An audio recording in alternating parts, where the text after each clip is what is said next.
What a lovely day.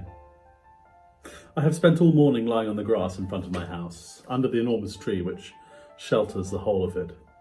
I like this part of the country. I'm fond of living here because I am attached to it by deep roots. I love the house in which I grew up. From my windows I can see the Seine, which flows by the side of my garden, on the other side of the road, but almost through my grounds, the great and wide Seine, which goes to Rouen and Le Havre, and which is covered with boats passing to and fro. What a delicious morning it was. About 11 o'clock, a long line of boats, drawn by a steam tug as big a fly, and which scarcely puffed while emitting its thick smoke, passed my gate. After two English schooners, whose red flags fluttered towards the sky, there came a magnificent Brazilian three-master. It was perfectly white and wonderfully clean and shining. I saluted it. I hardly know why, except that the sight of the vessel gave me great pleasure. I have had a slight feverish attack for the last few days and I feel ill, or rather I feel low-spirited. Whence come those mysterious influences which change our happiness into discouragement and our self-confidence into diffidence?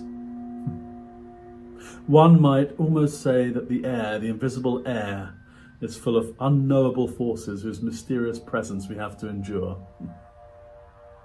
I wake up in the best of spirits with an inclination to sing in my heart. Why? I go down by the side of the water and suddenly, after walking a short distance, I return home, wretched as if some misfortune were awaiting me there.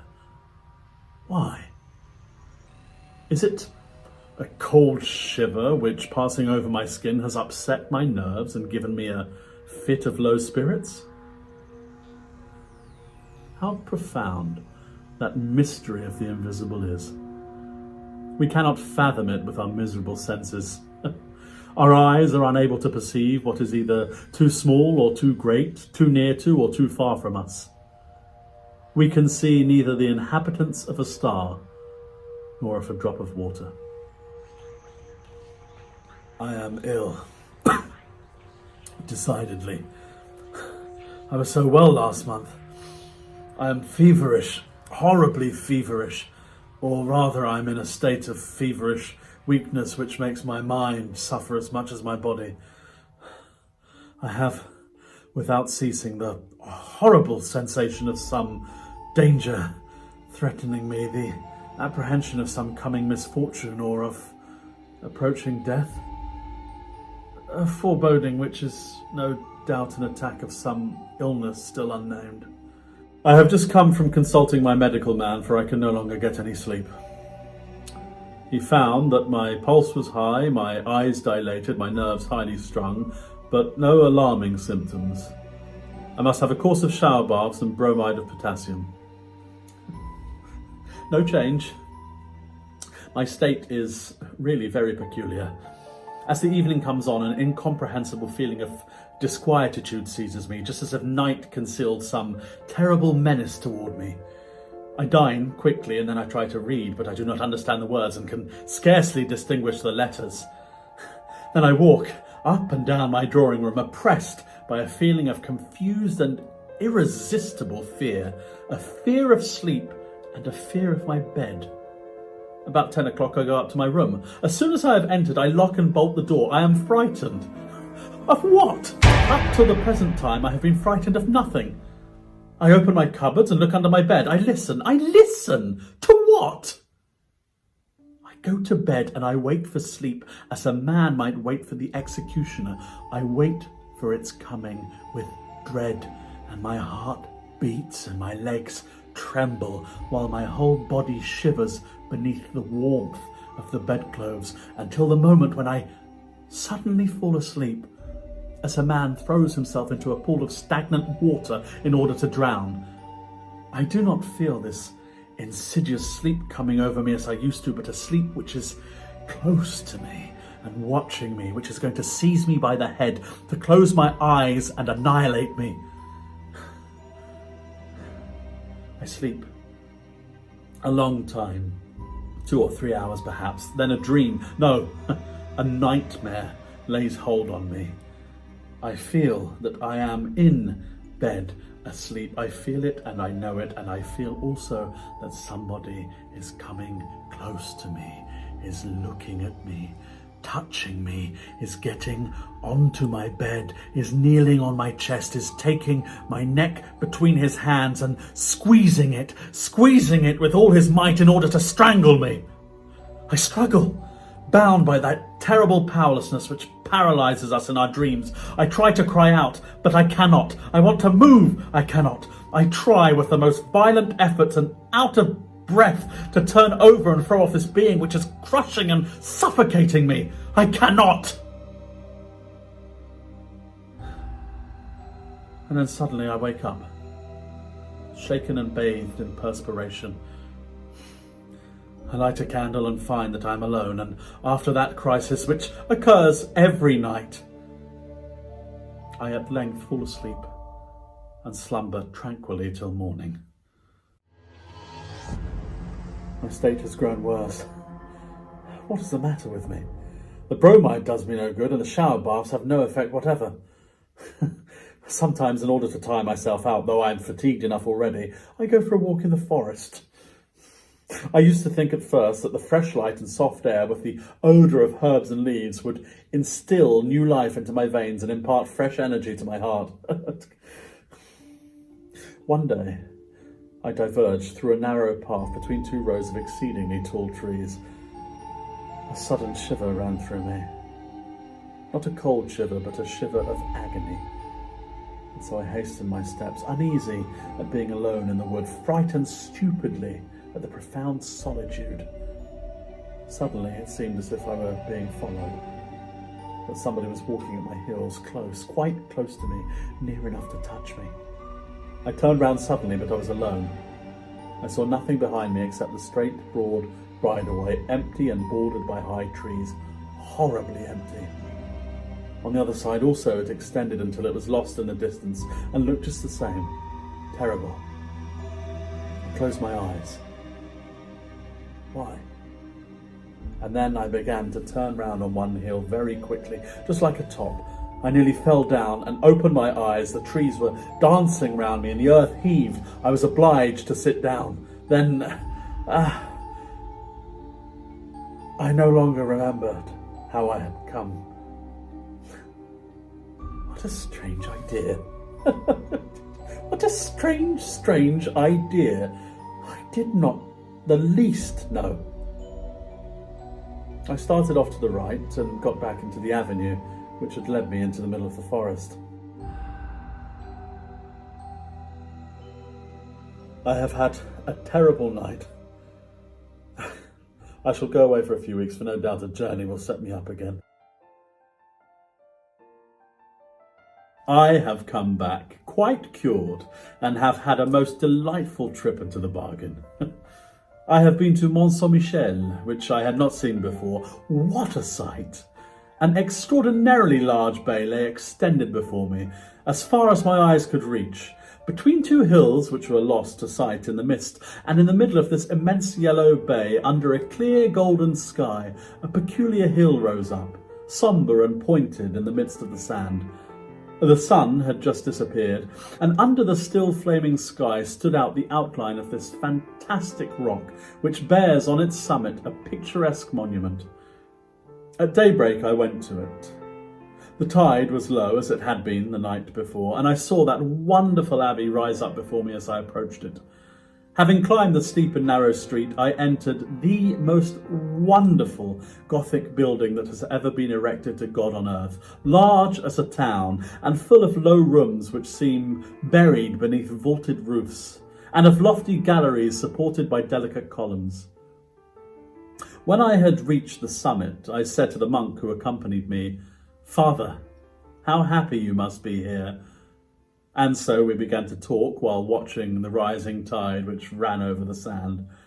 Then the monk told me stories, all the old stories belonging to the place, legends. "Do you believe it?" I asked the monk. "I scarcely know," he replied. And I continued, "If there are other beings besides ourselves on this earth, why have we not seen them?" He replied, "Do we see every part of what exists?" Here is the wind, which is the strongest force in nature. It knocks down men, uproots trees, raises the sea into mountains of water, destroys cliffs and casts great ships onto the rocks. But have you ever seen it? And can you see it? Yet it exists for all that. I was silent before this simple reasoning. That man was a philosopher. Or perhaps a fool, I could not say which exactly, so I held my tongue. What he had said had often been in my own thoughts.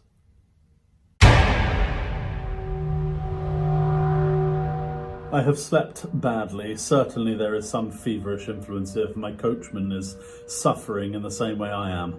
When I went back home yesterday, I noticed his singular paleness, and I asked him, "What is the matter with you, Jean?" "The matter is that I never get any rest, and my nights devour my days. Since your departure, monsieur, there has been a spell on me. However, the other servants are all well, but I'm very frightened of having another attack myself. I am decidedly taken again, for my old nightmares have returned. Last night I felt somebody leaning on me who was sucking my life from between my lips with his mouth. Then he got up, satiated, and I woke up so beaten, crushed, and annihilated that I could not move. If this continues for a few days, I shall certainly go away again.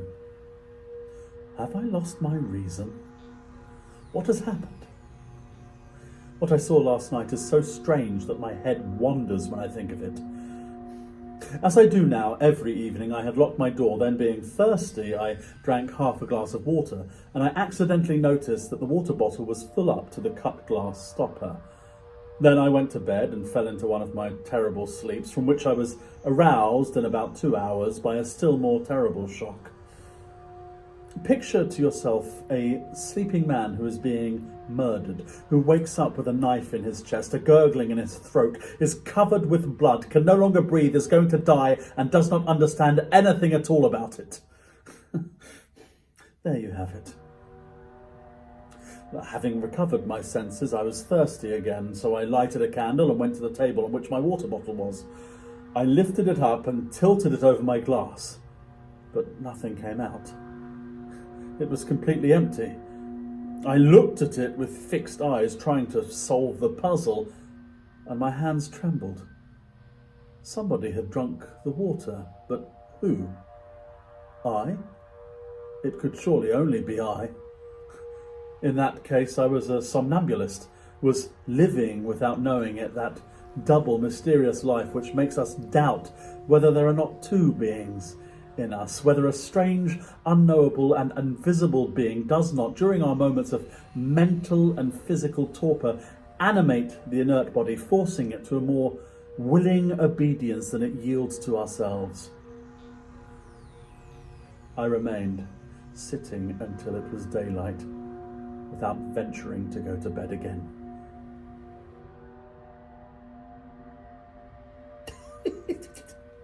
I am going mad. Again, all the contents of my water bottle have been drunk during the night. Am I going mad? I have just been through some surprising ordeals. Undoubtedly, I must be mad. And yet, on July the 6th, before going to bed, I put some wine, milk, water, bread, and strawberries on my table. Somebody drank. I drank all the water and a little of the milk, but neither the wine nor the bread nor the strawberries were touched. On the 7th of July, I renewed the same experiment with the same results, and on July the 8th, I left out the water and the milk, and nothing was touched. Lastly, on July the 9th, I put only water and milk on my table, taking care to wrap up the bottles in white muslin and to tie down the stoppers. Then I rubbed my lips, my beard, and my hands with pencil lead and went to bed. Deep slumber seized me, soon followed by a terrible awakening. I had not moved and my sheets were not marked. I rushed to the table. The muslin round the bottles remained intact. I undid the string, trembling with fear. All the water had been drunk, and so had the milk. Great God, I must leave immediately.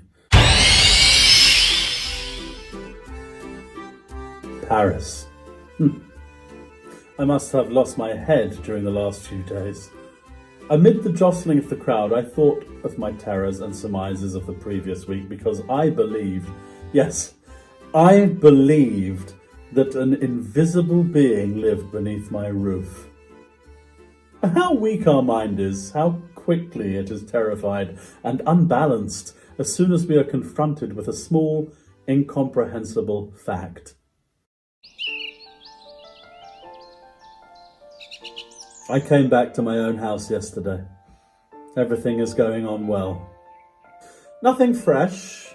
The weather is splendid, and I spend my days watching the Seine flow past. Quarrels amongst my servants. They declare that the glasses have broken in the cupboards at night. The footman accuses the cook, she accuses the needlewoman, and the latter accuses the other two. Who is the culprit? It would take a clever person to tell. This time I am not mad. I have seen. I can doubt no longer. I have seen it. I was walking at 2 o'clock among my rose trees in the full sunlight, in the walk bordered by autumn roses which are beginning to fall.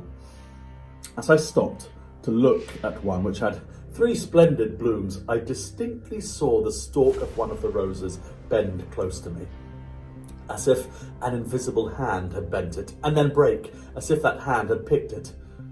Then the flower raised itself, following the curve which a hand would have described in carrying it toward a mouth, and remained suspended in the transparent air, alone and motionless, a terrible red spot 3 yards from my eyes.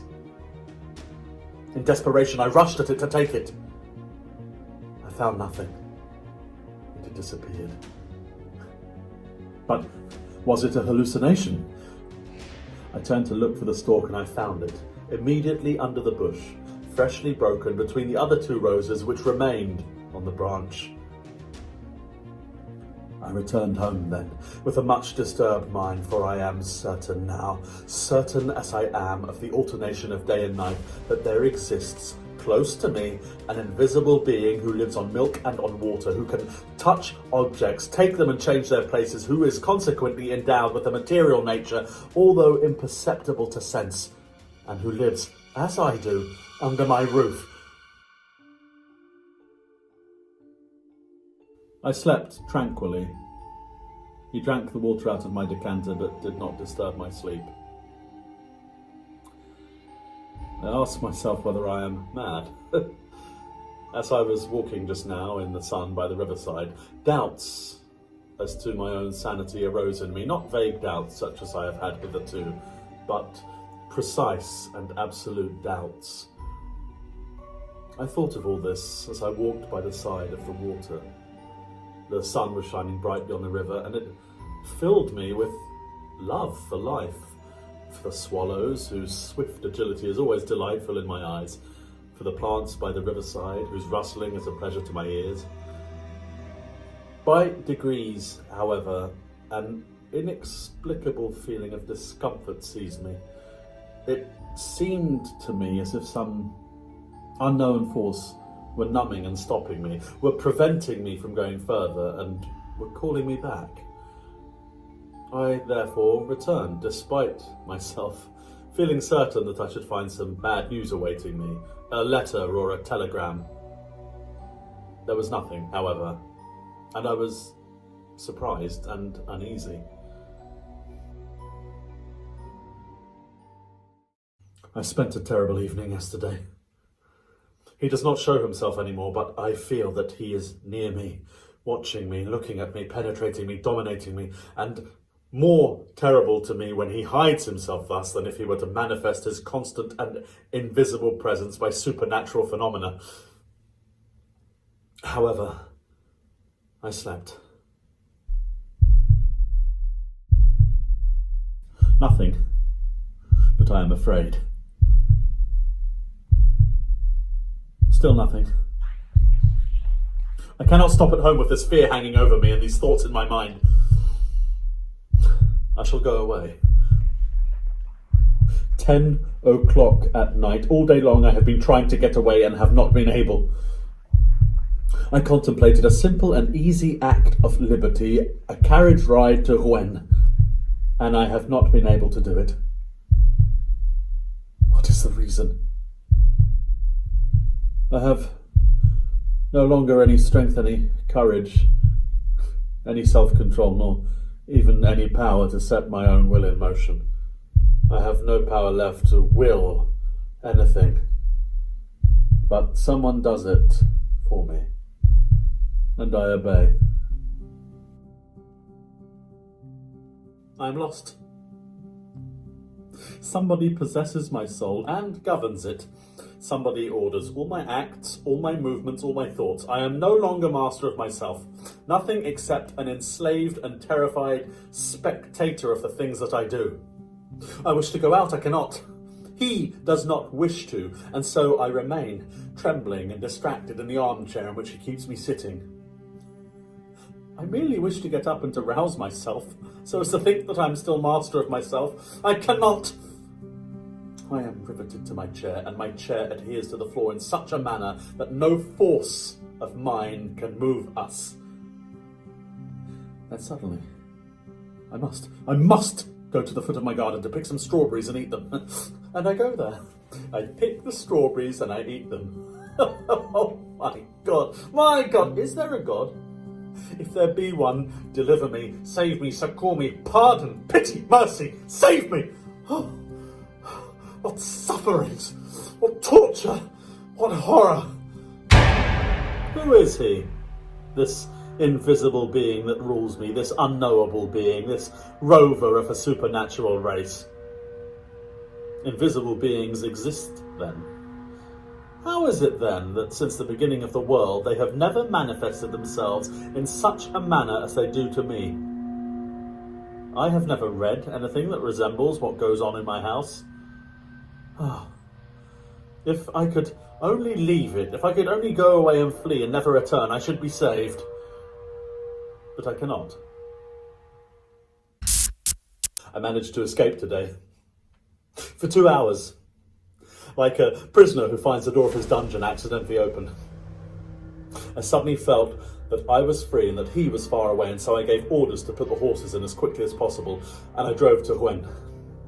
Oh, how delightful to be able to say to my coachman, "Go to Rouen."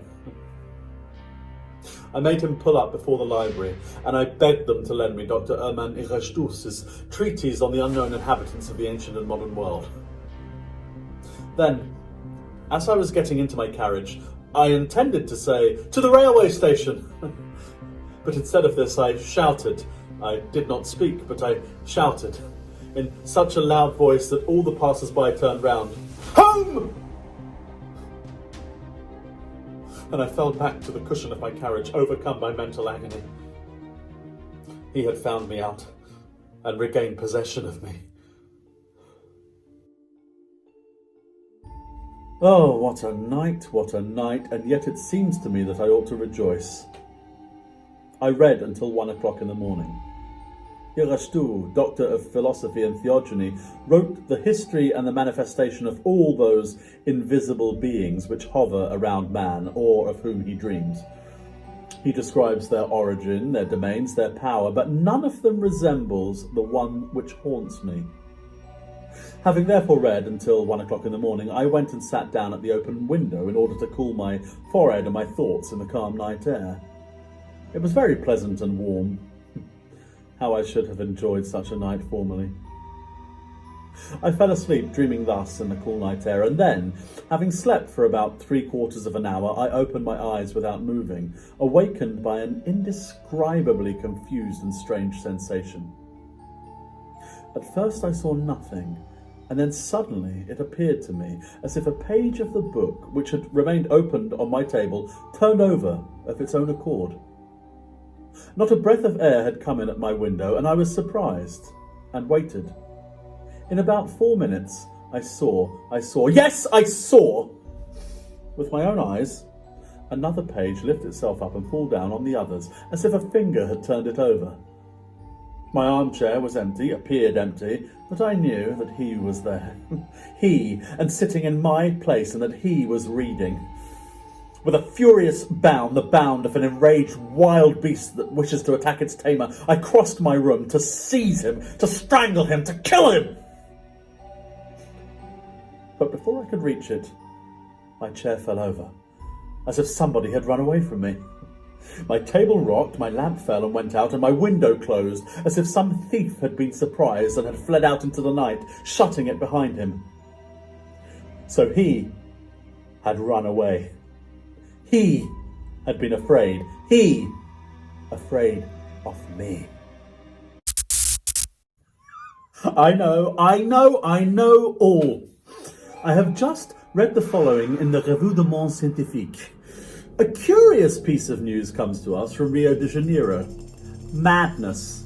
An epidemic of madness, which may be compared to that contagious madness which attacked the people of Europe in the Middle Ages, is at this moment raging in the province of São Paulo. The frightened inhabitants are leaving their houses, deserting their villages, abandoning their land, saying that they are pursued, possessed, governed like human cattle by invisible, though tangible, beings, by a species of vampire, which feeds on their life while they are asleep, and which, besides, drinks water and milk, without appearing to touch any other nourishment. I remember now that fine Brazilian three-master which passed in front of my windows as it was going up the Seine on the 8th of last May. I thought it looked so pretty, so white and bright. That being was on board of her, coming from there, where its race sprang from. And it saw me. It saw my house, which was also white, and he sprang from the ship onto the land. Oh, good heavens. Now I know. I can foresee. The reign of man is over, and he has come. He whom disquieted priests exorcise, whom sorcerers evoke on dark nights without seeing him appear. Woe to us. Woe to man. He has come. What does he call himself? I fancy that he is shouting out his name to me, and I do not hear him. Yes, he is shouting it out. I am listening. I cannot repeat it. Horla. I have heard the Horla. It is he, the Horla. He has come. The Horla will make of man what man has made of the horse and of the ox, his chattel, his slave, and his food, by the mere power of his will. Woe to us! Now I remember the words of the monk at Mont Saint-Michel. A new being. Why not? It was assuredly bound to come. Why should we be the last? What is the matter with me? It is he, the Horla, who haunts me and who makes me think of these foolish things. He is within me. He is becoming my soul. I shall kill him.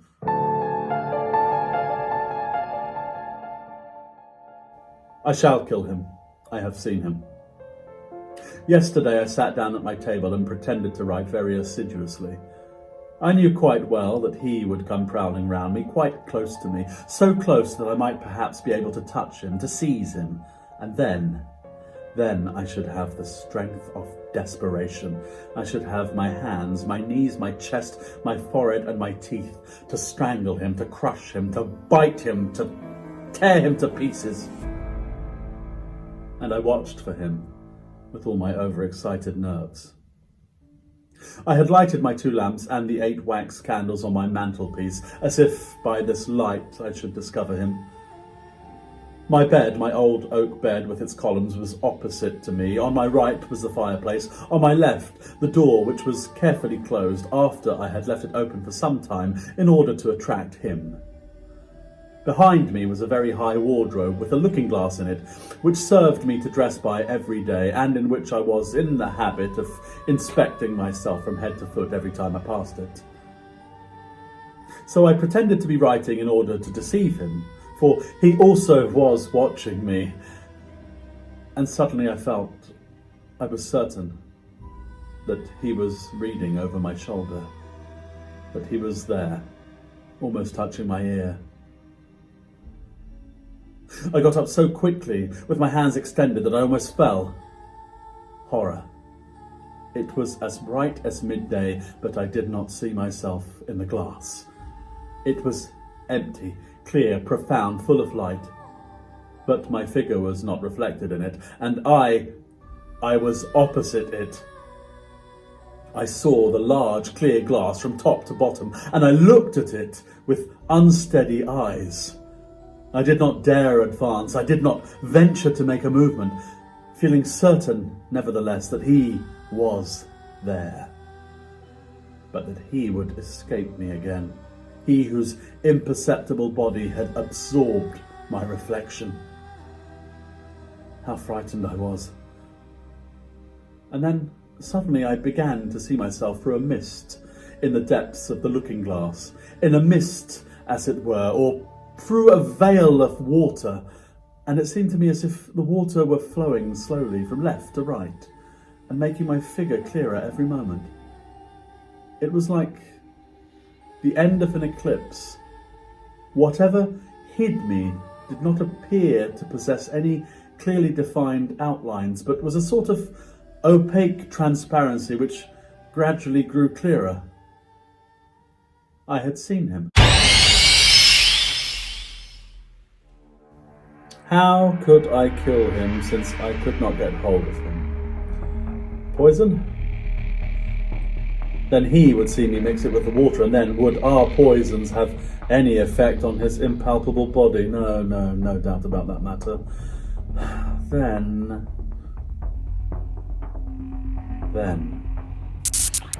I sent for a blacksmith from Rouen and ordered iron shutters for my room, and he is going to make me a similar door as well.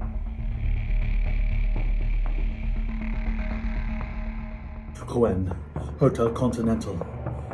It is done. It is done. But is he dead? Yesterday the locksmith put on the iron shutters and the door. I left everything open until midnight, although it was getting cold. Suddenly I felt that he was there, and joy, mad joy, took possession of me. I got up softly and I walked to the right and the left for some time, so that he might not guess anything. And then I took off my boots and put on my slippers carelessly. Then I fastened the iron shutters, and going back to the door quickly, I double-locked it with a padlock, putting the key into my pocket. Suddenly I noticed that he was moving restlessly round me, that in his turn he was frightened and was ordering me to let him out. I nearly yielded, though I did not quite, but putting my back to the door, I half opened it, just enough to allow me to go out backward, and as I am very tall, my head touched the lintel.